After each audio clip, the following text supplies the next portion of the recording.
Hello student, आज को हम लोग जानेंगे डेबिट एंड क्रेडिट रूल। ये डेबिट एंड क्रेडिट रूल क्या है? ये है अकाउंट्स का बेस। कोई भी ट्रांजैक्शन को अगर तुमको रिकॉर्ड करना है, अगर तुम डेबिट एंड क्रेडिट रूल नहीं जानते हो तो कोई भी ट्रांजैक्शन तुम प्रॉपर्ली रिकॉर्ड नहीं कर पाओगे। इसलिए क्या है ना, डेबिट एंड क्रेडिट रूल को तुमको जानना है। ये एकदम बेस है। जैसे कोई अगर बिल्डिंग तुमको बनाना है तो बिल्डिंग के लिए अगर बेस सही नहीं रहेगा तो तुम्हारा बिल्डिंग क्या होगा, कुछ दिन के बाद गिर जाएगा। उसी तरह तुम अगर हायर प्रोफेशन इन अकाउंट्स में जाना चाहते हो तो तुमको बेस को क्या करना होगा, स्ट्रॉन्ग करना होगा। इसलिए तुमको ये डेबिट एंड क्रेडिट रूल जानना बहुत जरूरी है, क्योंकि कोई भी ट्रांजैक्शन हम लोग जो रिकॉर्ड करते हैं वो इस रूल के ऊपर ही डिपेंड करता है। तो आज को हम लोग इसके बारे में पूरा जानेंगे, कैसे किसी अकाउंट को हम लोग डेबिट करते हैं और किसी अकाउंट को क्रेडिट करते हैं। तो ये जानने के लिए पहले तुमको कुछ चीज़ को जानना बहुत ज़रूरी है। पहले तो एक कॉन्सेप्ट होता है जो बहुत इम्पॉर्टेंट होता है ये बेसिक रूल जानने के लिए, जैसे एंटिटी कॉन्सेप्ट। एंटिटी कॉन्सेप्ट क्या है ना, business firm has a separate entity apart from his owner. इसका मतलब क्या है, मतलब जब भी कोई भी ट्रांजैक्शन तुम रिकॉर्ड करोगे तो हमेशा बिजनेस के तरफ से सोचना है, क्योंकि हम लोग जो रिकॉर्ड करते हैं वो बिजनेस ट्रांजैक्शन को ही रिकॉर्ड करते हैं। तो इसलिए हम लोग हमेशा किसके तरफ से देखेंगे ना, बिजनेस के तरफ से, क्योंकि बिजनेस और ओनर ये दोनों अलग अलग पर्सन है। अगर हम दोनों को मार्च कर देंगे तो क्या होगा, अकाउंट्स में रिकॉर्ड करने में बहुत दिक्कत आ जाएगा। कौन सा बिजनेस ट्रांजैक्शन है, कौन सा पर्सनल ट्रांजैक्शन है, इसको सेग्रीगेट नहीं कर पाएगा।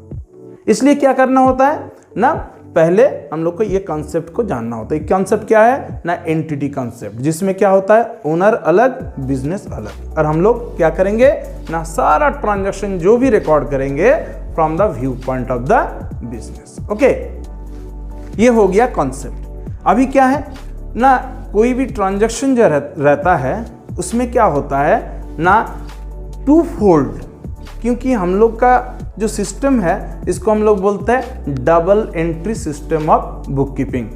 तो ट्रांजैक्शन में क्या होता है ना, दो अकाउंट इन्वॉल्व रहता है, दो जगह में हमेशा इफेक्ट करता है। ये दो जो जगह है, इस दो जगह को हम लोग क्या बोलते हैं, अकाउंट। मतलब दो, सपोज कोई भी चीज हम लोग परचेज कर रहे हैं, खरीद रहे हैं, तो खरीदने के टाइम क्या होगा ना, कोई भी चीज अगर हम लोग खरीदते हैं तो उसके लिए हमको मनी पेमेंट करना होगा, that is the price of the product. तो कोई भी चीज़ खरीद रहे हैं उसके लिए हम लोग प्राइस दे रहे हैं, तो प्राइस यानी मनी। तो मनी क्या होगा ना, अगर बिजनेस से हम कुछ पेमेंट करते हैं तो ऑटोमेटिकली बिजनेस का कैश बैलेंस क्या होगा, घट जाएगा। सेम वे जिस चीज़ को हम लोग खरीद रहे हैं वो मेरे पास आएगा। तो ये दो जगह में इफेक्ट हुआ, तो ये दो जगह को ही हम लोग अकाउंट्स में रिकॉर्ड करते हैं। ये दो जगह को ही हम लोग क्या, दो जगह जहां पर इफेक्ट किया, इसी को हम लोग क्या बोलते हैं, अकाउंट्स बोलते हैं। अभी इसको कैसे हम लोग रिकॉर्ड करेंगे सिस्टमेटिक वे से, वो जानते हैं through the debit and credit rule. इसमें दो अप्रोचेज है, एक है इंग्लिश अप्रोच और एक है American approach.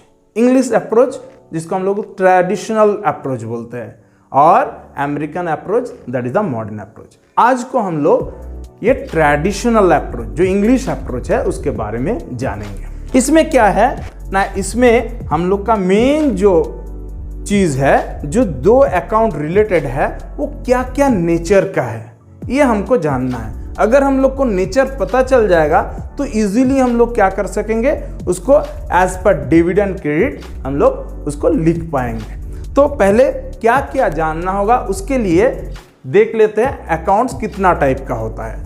Accounts are two type. Accounts कितना टाइप है, टू टाइप्स।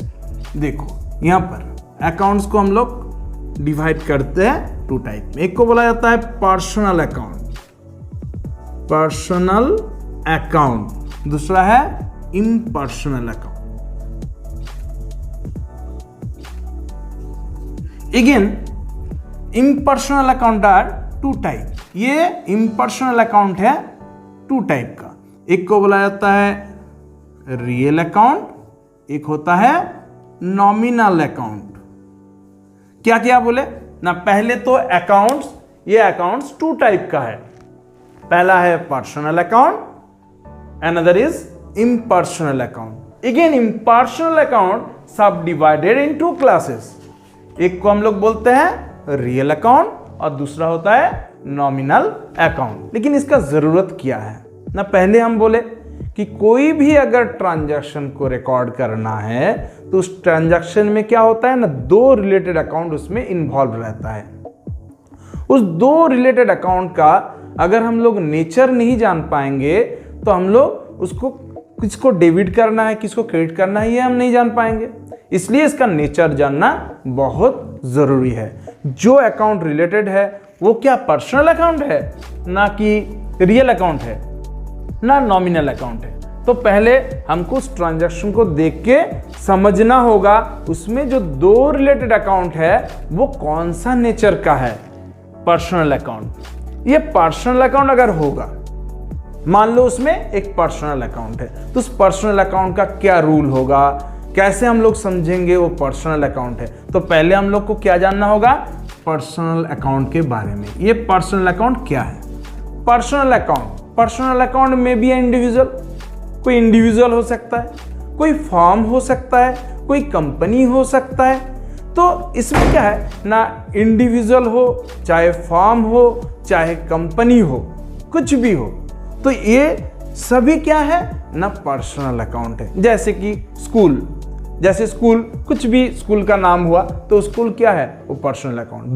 बैंक क्या है, एसबीआई हो, आईडीबीआई हो, एक्सिस बैंक हो, एचडीएफसी हो, कुछ भी बैंक है, ये सब क्या है पर्सनल अकाउंट है।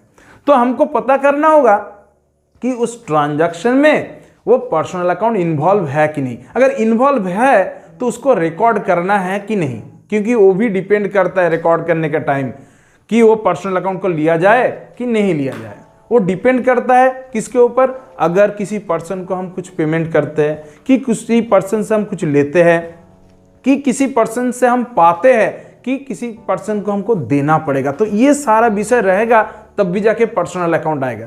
फॉर एग्जाम्पल मानो हम लोग क्या करते हैं ना, किसी को हम लोग पेमेंट करेंगे, तो पेमेंट करेंगे लेकिन अभी नहीं किए तो उसका नाम हमको जरूर लिख के रखना पड़ेगा कि भाई किसको देना है।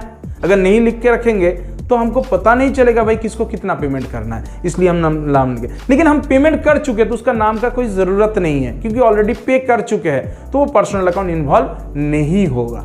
तो पर्सनल अकाउंट कब आएगा ना, किसी से ड्यू है कि किसी को देना है, कि किसी को दिए है, अभी किसी को पेमेंट कर रहे हैं, पहले का ड्यू था, कि अभी किसी से मिला है, पहले ड्यू था अभी मिल रहा है, तो तब जाके पर्सनल अकाउंट इन्वॉल्व होगा। पर्सनल अकाउंट में 3 टाइप्स होता है। इसमें क्या क्या है, 3 टाइप्स क्या क्या है ना, एक होता है नेचुरल पर्सन, नेचुरल पर्सन क्या है ना, human beings are known as natural person. कोई भी ह्यूमन बींग्स, राम हो, सैम हो, कोई भी हो, उसको हम लोग क्या बोलते हैं, ह्यूमन बींग्स को हम लोग क्या बोलते हैं, नेचुरल पर्सन। उसके बाद आता है आर्टिफिशियल पर्सन। आर्टिफिशियल पर्सन कौन होता है ना, क्रिएटेड बाय लॉ, जिसका एग्जिस्टेंस जैसे ह्यूमन बीइंग का तरह उसका बॉडी नहीं है, स्ट्रक्चर नहीं है, लेकिन वो act as a human beings, तो उसको हम लोग क्या बोलते हैं ना, artificial person that is created by law, जो लॉ के द्वारा क्रिएट होता है उसी को हम लोग बोलते हैं आर्टिफिशियल पर्सन। जैसे बैंक हो गया, स्कूल हो गया, कॉलेज हो गया, कोई भी फाइनेंशियल इंस्टीट्यूशन जिसके नाम में सारा ट्रांजैक्शन कैरी होता है, तो उसको हम लोग बोलते हैं आर्टिफिशियल पर्सन। उसके बाद थर्ड पर्सन क्या है ना, वो होता है रिप्रेजेंटेटिव पर्सन।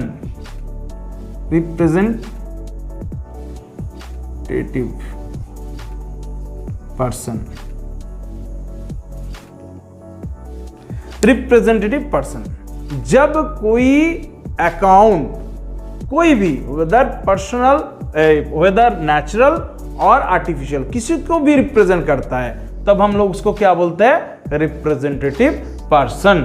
रिप्रेजेंटेटिव पर्सन क्या करता है ना, एक ग्रुप ऑफ, कोई पर्टिकुलर पर्सन और ग्रुप ऑफ पर्सन को रिप्रेजेंट करता है। ये बेसिकली क्या होता है ना, कोई भी मानो एक्सपेंसेस है कि इनकम है, उसके आगे और बाद में अगर कुछ लिख देते हैं प्रीफिक्स और सफिक्स, तब भी उसको हम लोग बोलते हैं रिप्रेजेंटेटिव पर्सन।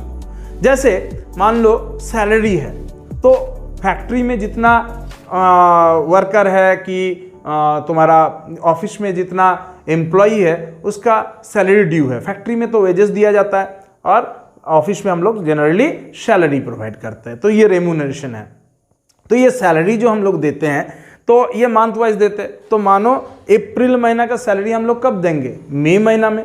तो अब अप्रैल महीना के एंड में अगर हम बुक को क्लोज करते हैं, अगर जानते हैं भाई कितना ड्यू है, ड्यू बट नॉट पेड, मतलब अभी तक पेमेंट नहीं किया गया, एक महीना हो गया, होने के बाद हम लोग पेमेंट करते हैं, तो ये जो ड्यू हो गया, तो ड्यू को हम लोग रिप्रेजेंट करते हैं आउटस्टैंडिंग से। ड्यू मतलब जो अभी तक ड्यू बन गया, मतलब देने का टाइम आ गया लेकिन अभी तक पेमेंट नहीं किए, उसको हम लोग बोलते हैं आउटस्टैंडिंग। तो आउटस्टैंडिंग सैलरी मतलब due but not paid, salary due but not paid. तो क्या हुआ ना, इसका मतलब ये जो आउटस्टैंडिंग सैलरी है किसको रिप्रेजेंट कर रहा है ना, ग्रुप ऑफ एम्प्लॉई को। इसी तरह कोई एडवांस, एरियर, प्रीपेड, जब भी इस तरह का वर्ड हम लोग यूज करते हैं, मतलब एक्सपेंस और इनकम के आगे प्रीपेड सैलरी, एडवांस सैलरी की, आउटस्टैंडिंग सैलरी की, एक्रूड कमीशन, तो ये सब क्या हो गया ना, रिप्रेजेंटेटिव पर्सनल अकाउंट। ठीक है, तो अभी क्या हुआ ना, इस पर्सनल अकाउंट में क्या क्या आ गया? एक natural person, that is the human being, artificial person, that is the created by law, and third one representative, that is when one personal account represent another person or group of person is known as representative person। अभी क्या है ना, real account. Real account मतलब क्या होता है ना, जो प्रॉपर्टी ऑफ द ऑर्गेनाइजेशन, मतलब कोई ऑर्गेनाइजेशन का जो प्रॉपर्टी है उसी को हम लोग क्या बोलते हैं ना, रियल अकाउंट। ये रियल अकाउंट टू टाइप का होता है, एक को बोला जाता है टेंजिबल, एक को बोला जाता है इनटेंजिबल।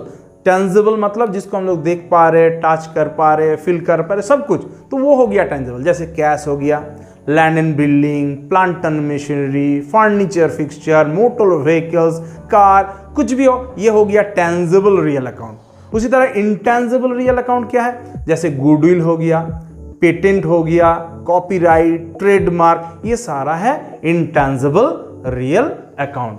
तो ये हो गया रियल अकाउंट। तो रियल अकाउंट क्या है? Real account property of the organization, and last one is the nominal account। nominal account क्या है ना, nominal account है जो related to expenses, खर्चा के साथ जुड़ा हुआ है, लॉस के साथ जुड़ा हुआ है, इनकम के साथ जुड़ा हुआ है, प्रॉफिट के साथ जुड़ा हुआ है, इसको हम लोग बोलते हैं नॉमिनल अकाउंट। ये नॉमिनल अकाउंट बेसिकली क्या है ना, मानो कैश पेमेंट कियो कि कैश रिसीव कियो, किस कारण तुम कैश पेमेंट कियो और किस कारण तुम रिसीव कियो। जैसे रेंट दिए, तो रेंट एक नेमिंग वर्ड है। रेंट मतलब किसी गोडाउन का रेंट दो, चाहे घर का रेंट दो, कुछ भी दे रहे हो तो रेंट दे रहे हो, तो रेंट क्या है? एक naming word just is represent N expenses. हम रेंट दिए क्योंकि पेमेंट तो किसी भी तरह कर सकते हैं, स्टेशनरी परचेज कर सकते हैं, रेंट पेमेंट कर सकते हैं, इलेक्ट्रिसिटी बिल दे सकते हैं, तो इस प्रकार का डिफरेंट टाइप ऑफ एक्सपेंसेस हम कर सकते हैं। तो डिफरेंट नेम में तो नेमिंग वर्ड यूज करते हैं, भाई कैश किस लिए हम पेमेंट किए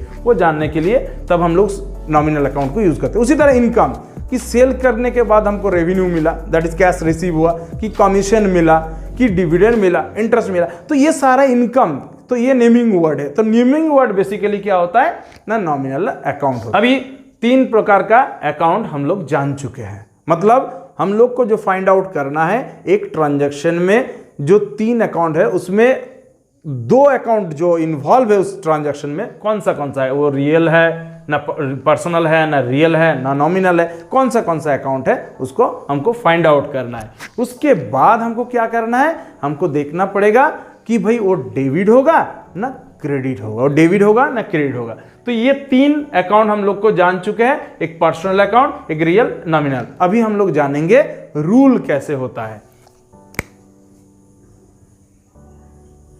rule for debit and credit, rule for debit and credit, ठीक है। तो अभी यहां पर हम लोग क्या करते हैं,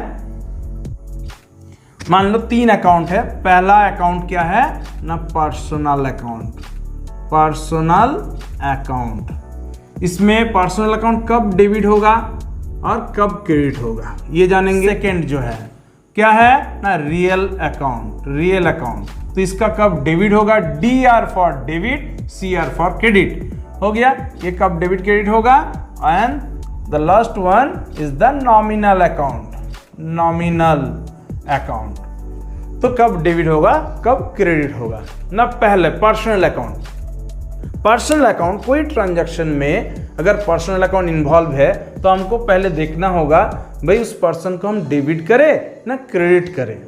तो पर्सन को डेबिट करने के लिए from the view point of the firm देखना होगा कि वो पर्सन को हम लोग कुछ दे रहे कि उससे कुछ ले रहे हैं। अगर मान लो हम लोग क्या करते हैं ना, उस पर्सन को कुछ पेमेंट कर रहे हैं, कैश दे रहे हैं कि सामान दे रहे हैं, मतलब sold goods to someone on credit. तो क्या है ना, गुड्स दे रहा है कि कैश दे रहा है, तो वो पर्सन क्या करेगा, उसको रिसीव करेगा। अगर रिसीव करता है तो हम उसको क्या करते हैं ना, डेबिट करते हैं। तो इसलिए क्या है ना, डेबिट द रिसीवर। रूल क्या है, डेबिट द रिसीवर।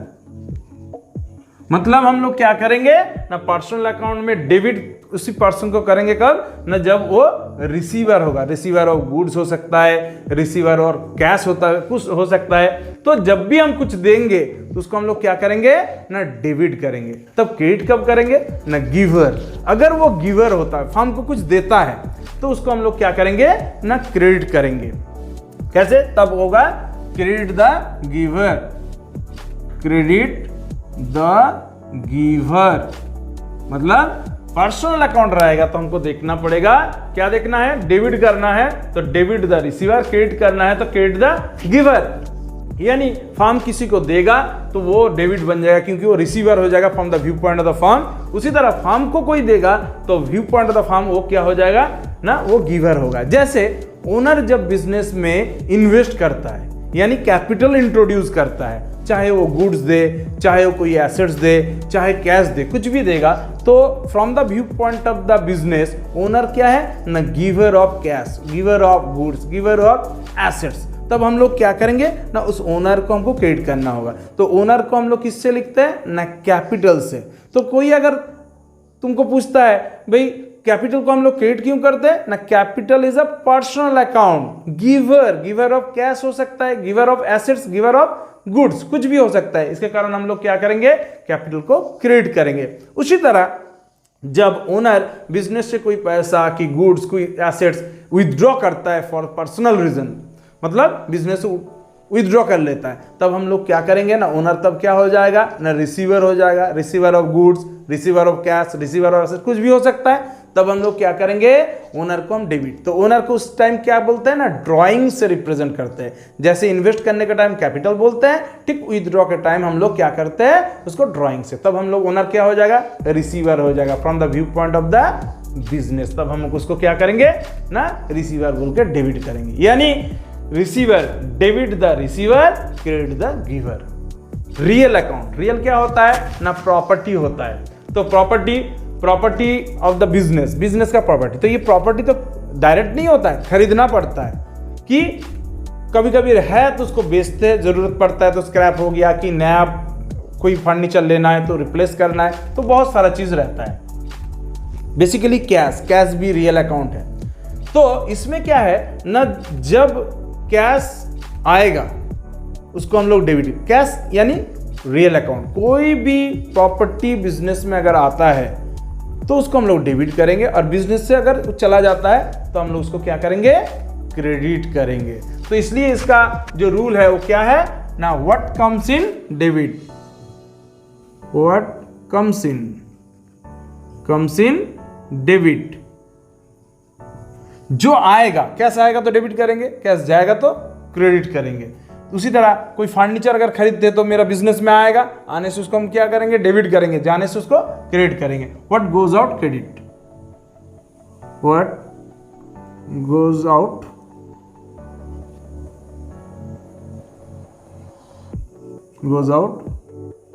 क्रेडिट, मतलब जो चला जाएगा उसको क्रेडिट करेंगे। कैश अगर चला जाएगा तो कैश को क्या करेंगे ना, क्रेडिट करेंगे। मतलब जो आएगा उसको हम लोग बिजनेस में आएगा तो डेबिट करेंगे, चला जाएगा। कौन सा ना, रियल अकाउंट। रियल अकाउंट में क्या होता है, प्लांट हो सकता है, मशीनरी हो सकता है, कैश हो सकता है, गुडविल हो सकता है, पेटेंट, कुछ भी होगा। आने से उसको हम लोग क्या करेंगे ना, डेबिट, और जाने से उसको क्या करेंगे, क्रेडिट। तो पर्सनल अकाउंट के हो गया debit the receiver, credit the giver. जैसे मान लो अभी ट्रांजैक्शन एक कंप्लीट करते हैं, जैसे ओनर जब बिजनेस में इन्वेस्ट करता है, मतलब कैपिटल कंट्रीब्यूट करता है, तब क्या होगा, ओनर मानो कैश दिया, तो कैश देने से कैश क्या होगा, बिजनेस में आएगा। तो कैश क्या है, रियल अकाउंट, आने से क्या होता है, व्हाट कम्स इन, डेबिट। तो कैश को हम लोग डेबिट करेंगे। और भाई कैश क्यों आया ना, ओनर ने दिया है, ओनर क्या है ना, पर्सन है, तो पर्सनल अकाउंट में giver, credit the giver, credit the giver. तो ओनर को हमको क्या करना है, क्रेडिट करना है। तो ओनर को किससे रिप्रेजेंट करता है, कैपिटल से। तो कैपिटल क्या हो जाएगा ना, क्रेडिट हो जाएगा। कैश डेबिट होगा और उसके साथ कैपिटल क्या होगा, क्रेडिट। क्यों, क्योंकि हम लोग का जो सिस्टम है वो डबल एंट्री सिस्टम है, डुअल एस्पेक्ट। मतलब जब भी कोई ट्रांजैक्शन होता है उसमें टू फोल्ड रहता है, एक को डेबिट करना होता है, एक को क्रेडिट करना होता है। And the last one is the nominal account. इसमें क्या है ना, कोई एक्सपेंसेस करेंगे तो खर्चा होगा, कैश पेमेंट करना होगा, तो कैश चला जाएगा एज पर। रियल अकाउंट चला जाने से क्या होता है, क्रेडिट होता है। तो खर्चा करेंगे तो खर्चा को क्या करना होगा ना, डेबिट। इसलिए इसमें क्या है ना, expenses losses are debit, expenses losses are debit. और उसी तरह इनकम होगा तो कैसा आएगा, तो इनकम को क्या करना होगा, क्रेडिट करना होगा। तो इनकम गेन और profit credit, income gain profit, इसको हम लोग क्या करना होगा ना, क्रेडिट करना होगा। तो इससे पता क्या चला, देखो एक लॉजिकली एकदम सेटअप है, क्योंकि कैश इलेक्ट्रिसिटी बिल पेमेंट करना है, पेमेंट करे तो बिजनेस से कैश चला जाएगा, कैश चला जाने से as per real account, cash real account goes out, क्या होता है, क्रेडिट होगा। तो डेबिट क्या होगा भाई, किस लिए कैश गया है, इलेक्ट्रिसिटी दी है, इलेक्ट्रिसिटी क्या है ना, एक्सपेंसेस, तो एक्सपेंसेस लॉसेस क्या होता है, डेबिट होता है। उसी तरह गुड्स को सेल किए, सेल करने से क्या होता है, रेवेन्यू जनरेट होता है, इनकम होता है, इनकम होने से, तो भाई सेल करने से मेरा पास पैसा आता है, तो कैश आएगा तो क्या होगा, what comes in, debit. Cash real account होता है आने से, तो क्रेडिट किसको करना है ना, सेल्स को। क्यों, नॉमिनल अकाउंट में इनकम गेन प्रॉफिट क्या होता है, क्रेडिट। तो सेल्स मेरा क्या है, इनकम है, इसलिए हम लोग क्रेडिट करेंगे। तो ये है हम लोग का mainly debit and credit rule. इसको हम लोग क्या बोलते हैं ना, golden rule, as per the traditional approach, as per traditional approach, जिसको हम लोग बोलते हैं इंग्लिश अप्रोच। नेक्स्ट वीडियो तुम लोग देखना, उसमें हम American approach, that is the modern approach, हम दिखाएंगे कैसे इस डेबिट क्रेडिट रूल को उसमें दिखाया गया है, उसके बारे में भी हम लोग जानेंगे। जनरली जो लोग चाहता है खुद को एज अ प्रोफेशन के तरह इसको अकाउंट्स को लेना है, अगर चार्टर्ड अकाउंटेंट बनना है कि सीए में करना है कि सीएस करना है, तो हम लोग का जो ओंकार एकेडमी है इसके साथ आप लोग ज्वाइन कर सकते हैं। मेरा नंबर है 9749436372, 9749436372। इस नंबर में आप कांटेक्ट कर सकते हैं। कोई भी क्वेरीज रहेगा, कुछ भी जानना होगा तो हमको डायरेक्ट फ़ोन कीजिएगा, हम तुरंत आपका आंसर देने का कोशिश करेंगे। और हम लोग का जो ओंकार एकेडमी है, इसमें हम लोग का क्या करते हैं ना, जो बिगिनर है, मतलब क्लास 11 से लेकर सीए, सीएस, सीएमए, सारा इस ऑर्गेनाइजेशन में हम लोग का इस एकेडमी का थ्रू होता है। आप लोग अगर चाहते हैं तो इसके साथ जुड़ सकते हैं, उसके लिए नंबर हम दे दिए हैं, आप मेरे से कांटेक्ट कर सकते हैं। और अगर आप लोग को वीडियो अच्छा लगता है तो इस वीडियो को देखते रहिएगा, आगे भी हम बहुत सारा वीडियो देंगे। जो अभी junior class, that is the class 11 की 12 ग्रेजुएशन कुछ भी कर रहे हो तो तो सबका वीडियो देते रहेंगे और सी का भी हम कुछ वीडियो हम देना स्टार्ट करेंगे। तो कल ये चैनल को सब्सक्राइब कर लीजिए, इससे क्या होगा ना, आगे का वीडियो आप देख पाइएगा, नोटिफिकेशन आपको मिल जाएगा। तो आज के लिए इतना ही, नेक्स्ट डे फिर हम लोग मिलते हैं। Okay, thank you.